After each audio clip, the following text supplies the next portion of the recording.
Good morning நட்புகளே. என்னடா இது கொத்தவரங்காயை வச்சு வீடியோ போட போகிறாங்க, ரெசிபி போடுறாங்கன்னு பார்க்குறீங்களா? போட்டுப்பேங்கிறதா நான் இன்னைக்கு இந்த கொத்தவரங்காயோடைய ஹெல்த் பெனிஃபிட்ஸ்க்காக தான் இந்த வீடியோ போடுறோடைய ரெசிபிக்காக கிடையாதுங்க. இதை ஏதோ ஒரு விதத்தில் நீங்கள் சேர்த்துக்கோங்க. முந்தியெல்லாம் நம்ம இதெல்லாம் வத்தல் கூட போட்டு செஞ்சு சாப்பிட்ருக்காங்க நம்ம அம்மா தாத்தா பாட்டி காலத்துல எல்லாம். இப்போ இதை நம்ம ஒரே தான் ஒதுக்கி வச்சிட்டோம். ஒரே ஒரு காரணம் சொல்லிட்டு, இது கேஸ்ட்ரிக் ப்ராப்ளம் நிறையா உள்ளது, வாயு தொல்லை உள்ளதுன்னு சொல்லிட்டு. அப்படி கிடையவே கிடையாதுங்க. இதை சமைக்கிற விதமாக சமைச்சோம்னா அதெல்லாம் எதுவும் இல்லை. மோர் ஓவர் இதில் நிறைய ஹெல்த் பெனிஃபிட்ஸ் இருக்குது. இதில் ஹார்ட் ஹெல்த்லேருந்து, டயபெட்டிக்ஸ் ப்ராப்ளத்துலேருந்து, வெயிட் மேனேஜ்மெண்ட்டு, இதில் உள்ள விட்டமின்ஸ், மினரல்ஸு, ஃபைபர் கண்டென்ட்லாம் ஏகப்பட்ட பிளண்டி ஆஃப் ஹெல்த் பெனிஃபிட்ஸ் இருக்குது. நீங்கள் கூகுள் பண்ணி பாருங்கள். சரி, குட்டியாக ஒரு ரெசிபி போட்டுறேன், பார்த்துலாமா? கொத்தவரங்காயை, அதாவது சீனி வரக்கான்னு சொல்லுவாங்க மதுரை பக்கம், அதை குட்டி குட்டியாக வெட்டி தண்ணியில் போட்டு வேக வச்சுட்டு அந்த இதை வடிகட்டிடுங்க, தண்ணியை வடிகட்டுங்க.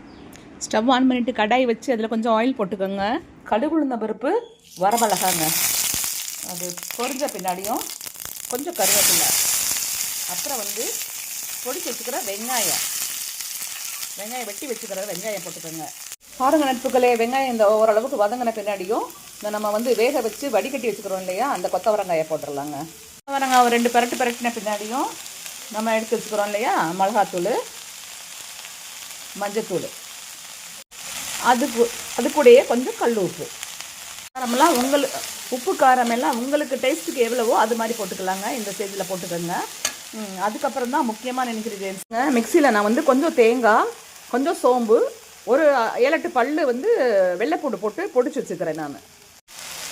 அந்த நம்ம மிக்சியில் போட்டு பல்ஸில் போட்டு அடித்து வச்சதையும் நம்ம போட்டுக்கலாங்க. அதில் பாருங்கள் நட்புகளே, சத்தான ரொம்ப டேஸ்ட்டான கொத்தவரங்காய் சீனவரக்காய் பொரியல் ரெடி ஆகிடுச்சு. இது எல்லா வெஜிடேரியன் கிரேவிக்கும், சாம்பார், ரசம், புளிக்குழம்பு, வத்தக்குழம்பு எல்லாத்துக்கும் நல்லாயிருக்கும். மோர் குழம்பு ப்ளஸ்ஸு தயிர் சாதத்துக்குமே நல்லாயிருக்கும். டேஸ்ட் பண்ணி பார்த்துட்டு இதோட பலனை அனுபவிக்கிறதுக்காக தான் இந்த வீடியோ, ரெசிபிக்காக கிடையாது. ரெசிபி உண்மையிலே ரொம்ப நல்லாயிருக்கும்.